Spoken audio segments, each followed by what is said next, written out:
Hi all, I have another amazing game to show you today. Leela against Stockfish, TSEC Season 15, Super Final, Round 10. Let's have a look at this epic game. The opening, d4, knight f6, c4, c5, d5, e6. This is usually the start of the modern Benoni. The modern Benoni reached its peak popularity in 1960. That was when Mikhail Tal became world chess champion. He played the Benoni quite frequently. It has since fallen out of fashion. There have been numerous ways of proving an advantage for white, quite often involving the d6 pawn. But there's also this very aggressive variation which white can play in this particular move order. Because white hasn't committed the knight yet, f3, white can actually elect to play what Leela plays here in this game, which is the flick knife variation, which is very cutting with a quick bishop b5 and e5 idea. We have bishop g7, bishop b5 check, knight fd7, and if you don't know, there's a lot of theory about this, why this knight has to be used here. On knight bd7, white can play e5. This is very well known territory where white plays e6, and white ends up with a big advantage, for example like this. It is one way of getting a big advantage. So white's going to have a clear advantage there. Also in this line, lesser used is f takes e6. With this, yeah, it's a bit too sacrificial for black, even though black gets that rook. White's doing brilliantly here. For example, like this, and white's in the driving seat. So that's just a quick summary why knight fd7 is the preferred move. We have a4. Knight a6 is played. We have knight f3, knight b4, and we're actually following a really classic, iconic game we've covered on this channel. Garry Kasparov against John Nunn. This is a very important Olympiad game because historically John Nunn had written a book on the Benoni, and and played it against Kasparov in the Olympiad. And here, after a6, Kasparov's choice was bishop takes d7, and I was always pretty convinced by this. I thought it's a little bit paradoxical that white is giving up the light square bishop. And in that game, Kasparov against Nunn, we had this quick f5, and now bishop g5.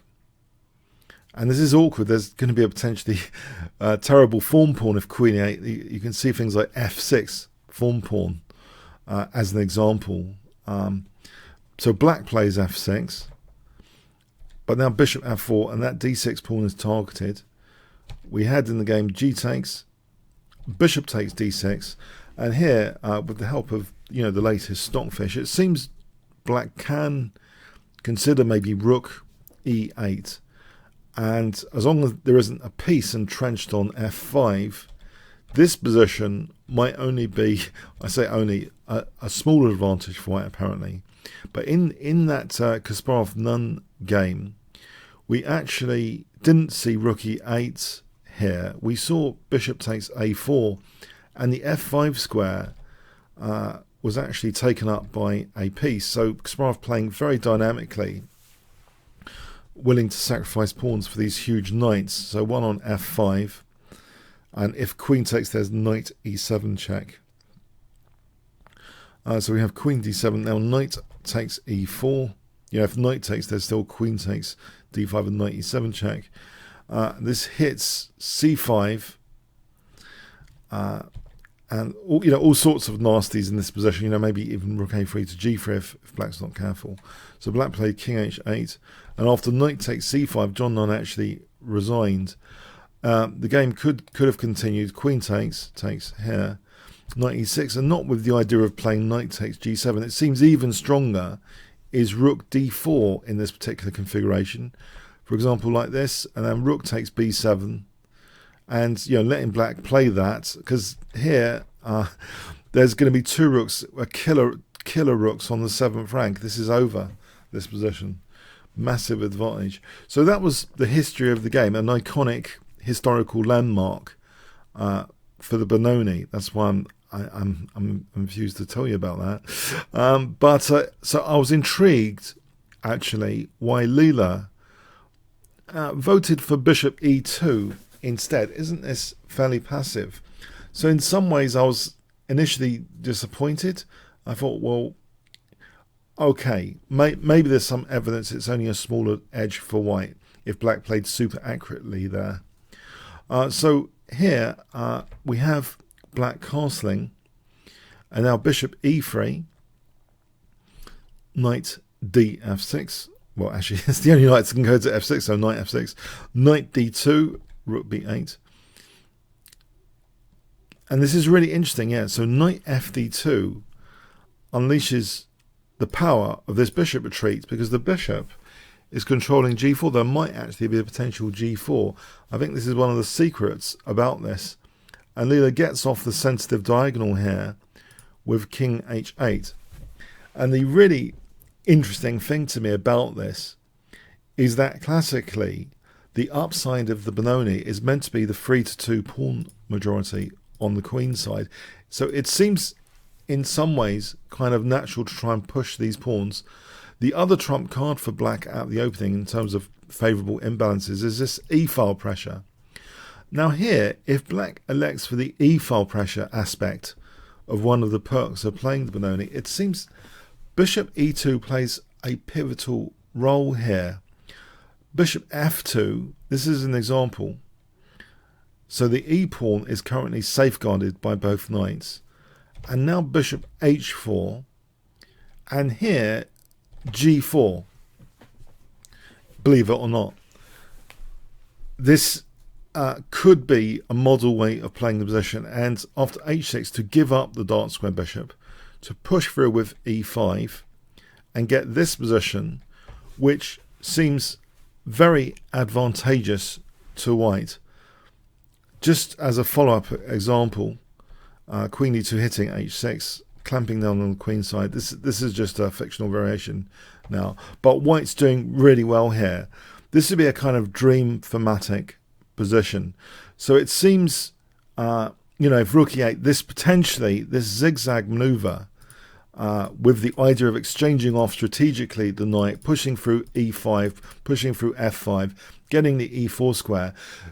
When you give up the dark square bishop, sometimes there's a light square campaign, and white would be dominant, as we see in that position, on the light squares. Entrenched pieces on light squares, it seems very pleasant indeed.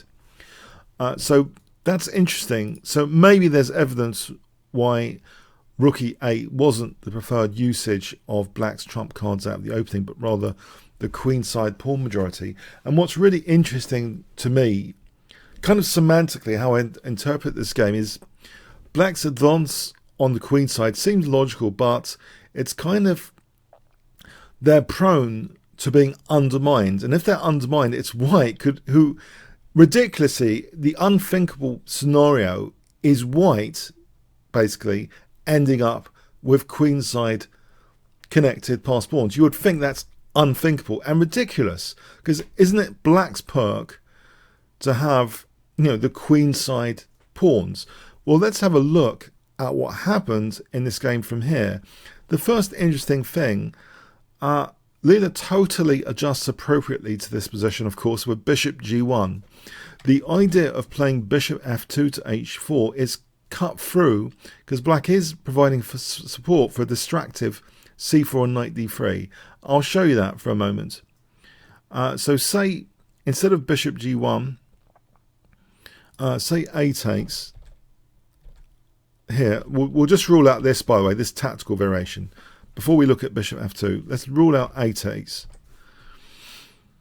So why can't white play this? Well, there's knight f takes d5, and now bishop takes c3, and now knight takes d5, and both bishops are hit.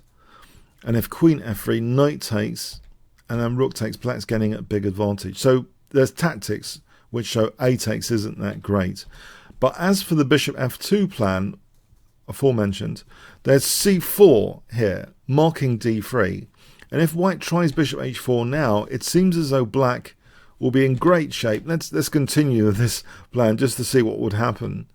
It just doesn't work at all well compared to what's been mentioned. Black's in the driving seat here, absolutely fine.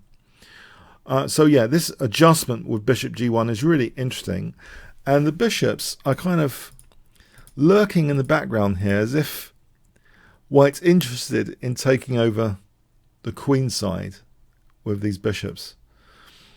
So there's a certain bias of this bishop towards the queen side now, rather than, you know, on this diagonal. So this zigzag maneuver hasn't been used. We have this bishop lurking on g1. So we see c4, but this structure is prone to undermining with b3. This is the problem. This structure is not so strong here. We see a takes, an infiltration with the rook, which is supported, of course, by the bishop. So no unprotected piece just yet from white. Knight a6. Difficult position for black. If bishop b7, then the undermining b3, b takes. This is nice for white. If rook b7, then taking and knight takes b5. If rook e8, then b3 again undermining, and this is very unpleasant. White can safely take on c7 here without the center collapsing. White's again big advantage. So knight a6 is played. b3 undermining now. This is what I mean. It seems as though black's trump card out of the opening, the queenside pawn majority, the classic trump card, is kind of, there might be a subtle downside as these pawns are teased forward. b4, the knight goes back, and now c3 offering a6. And this is a super dynamic decision. On c takes, that just loses a piece here. Bishop takes a6. So c3, Leela takes on a6.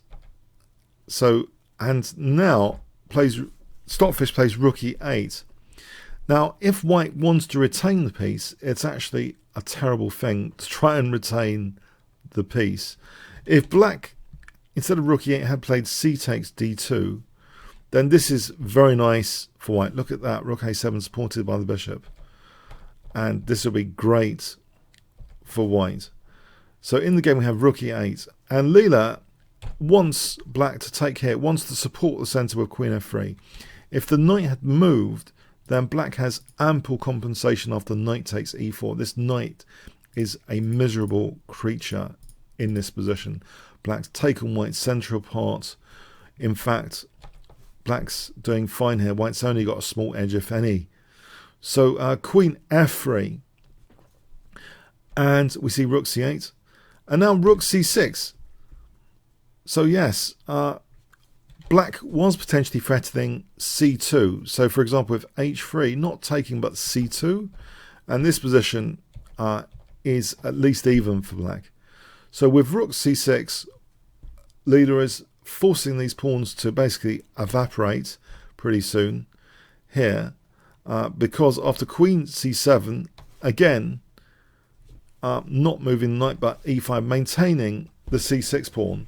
So one pawn's gone to the queen side, and the unthinkable, the unimaginable consequence of this opening is for these two to become connected past pawns. Surely this is a strange irony for what should have been the trump card for black in this whole system. The classic queenside pawn majority. It seems to be the case here after e5. Things are transforming in a very strange way. On knight c4, again, knight takes e4, and actually black's getting a big advantage. This knight's terrible. Black's doing absolutely fine. So e5, supporting the c6 pawn, d takes, and now knight takes c3, wiping out officially black's pawns, and we get the scenario where it's not now unthinkable for these pawns to link up. It's just incredible positional considerations going on here.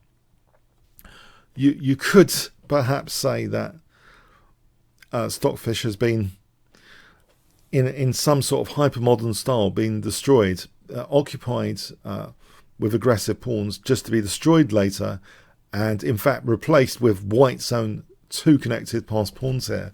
And these are a big trump card for white now. We see rook e6. On e takes f4, queen c4 is nice, with the idea, getting out of this dangerous diagonal. And then rook c1, keeping an eye on c6. White's got a big advantage. So here we see rook e6, rook c1, knight d5. Here on e takes f4, b4 is actually possible.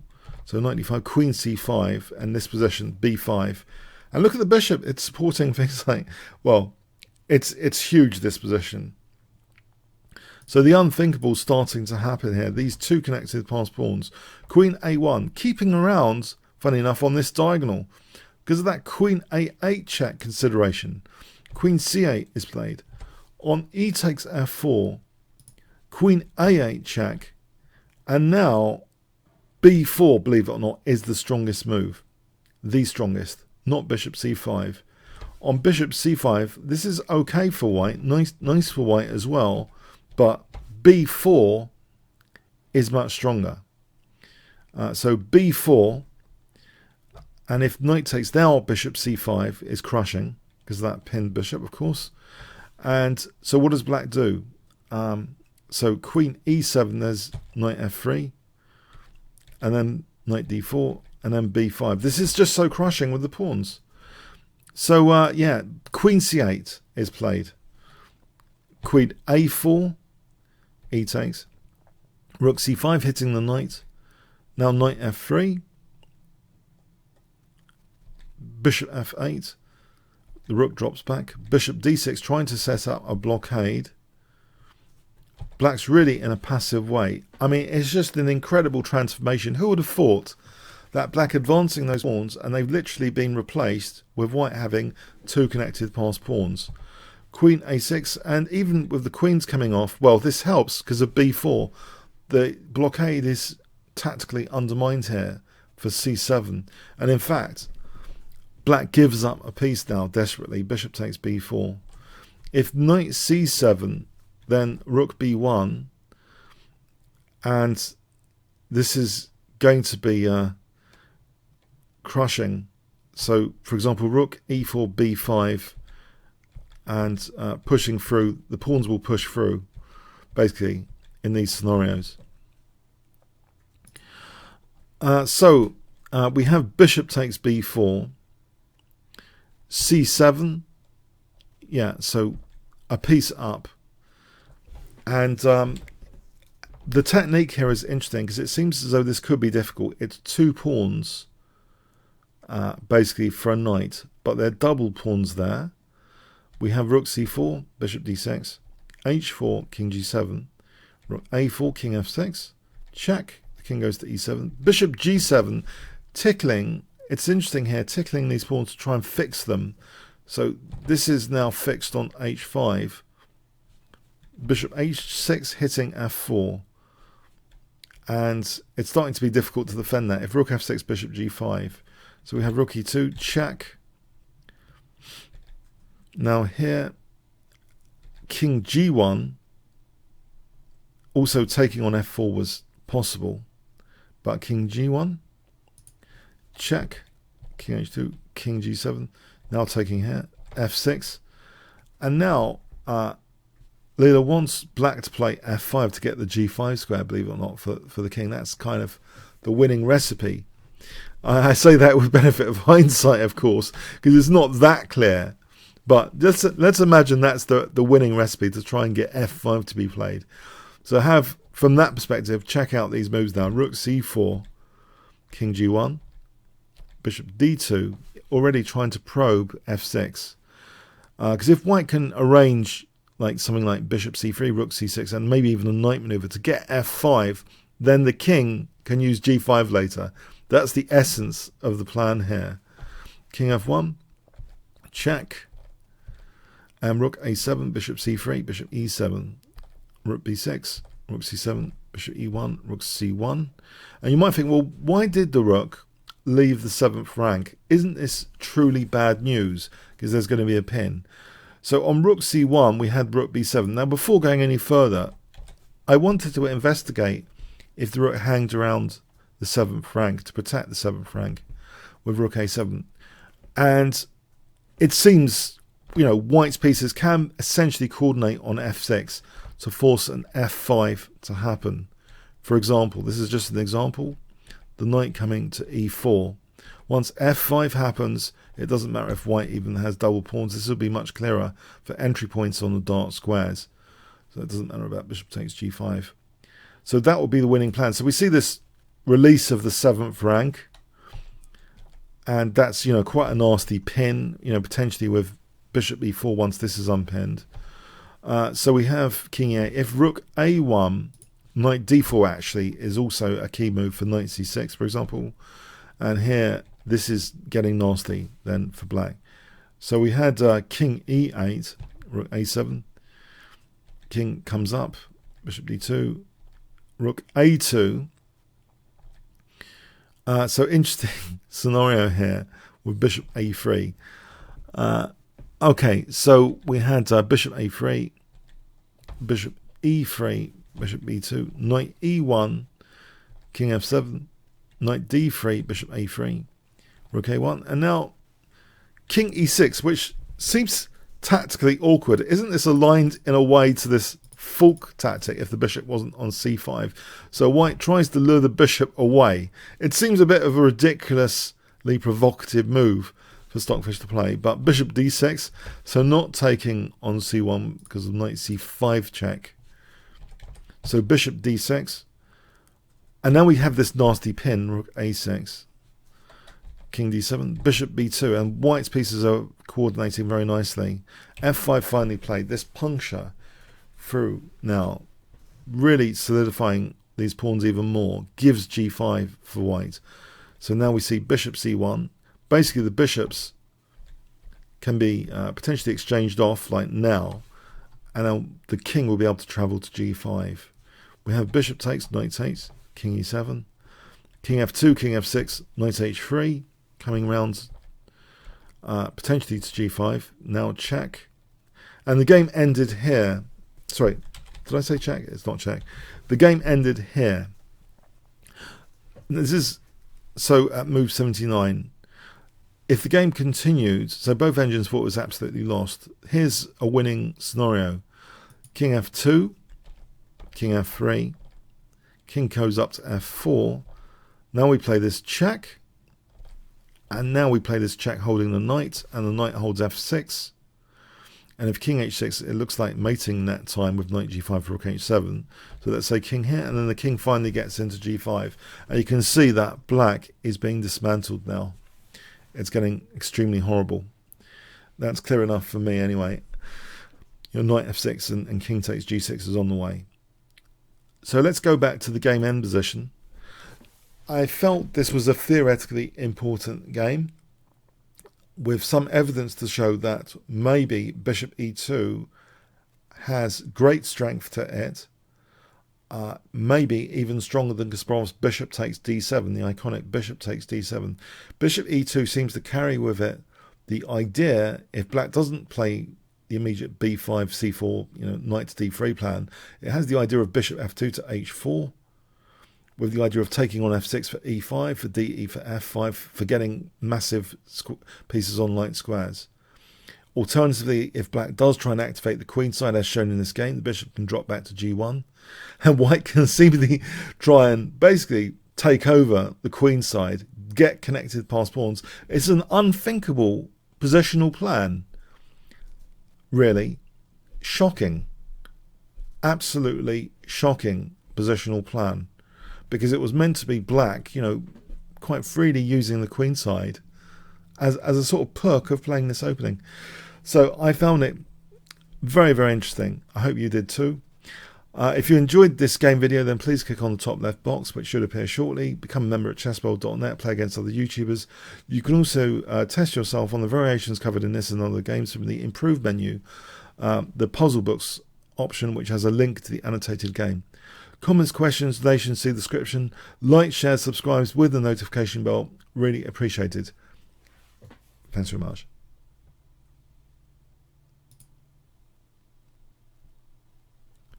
This is a puzzle book of the game we've just covered. So this is at Chessboard now. Improve menu, puzzle books.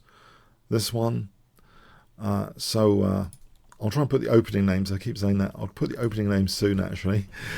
So Bishop B7. White to play for a clear advantage here.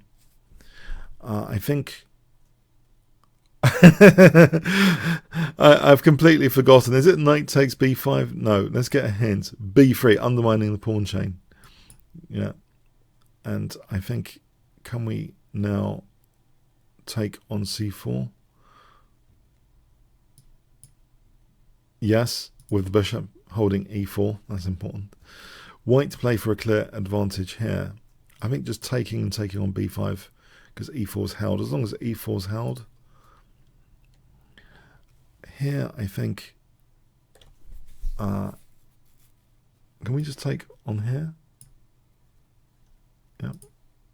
b5 is the target. We can just take the knight here. That's hanging. White to play for a clear advantage here.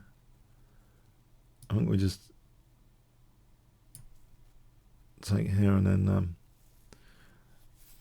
queen f3. No?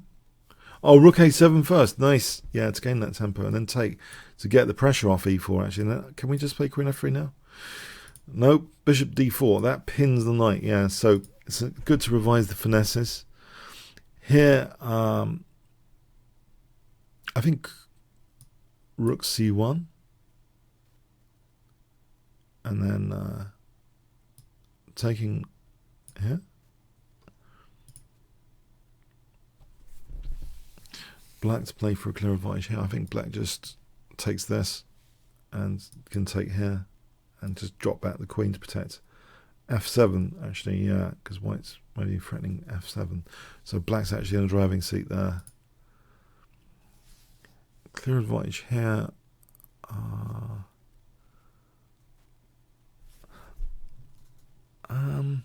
Was it queen c4? Not taking on f4, but getting out of the firing line. Then maybe knight f. No, and we have to protect the pawn. We got the two connected pass pawns. Okay, here I think knight f3. Or is it queen c4? Maybe queen c4. No, b4. b4 is possible here. Okay, we can just move the queen to c5. b5. So anyway, it's a good revision, this stuff. If nothing else, queen's attack, we play this check. And then the strongest move is b4, I believe we discussed. So we've got bishop c5 here, for example, exploiting that pin. White's play for a clear advantage here. And if...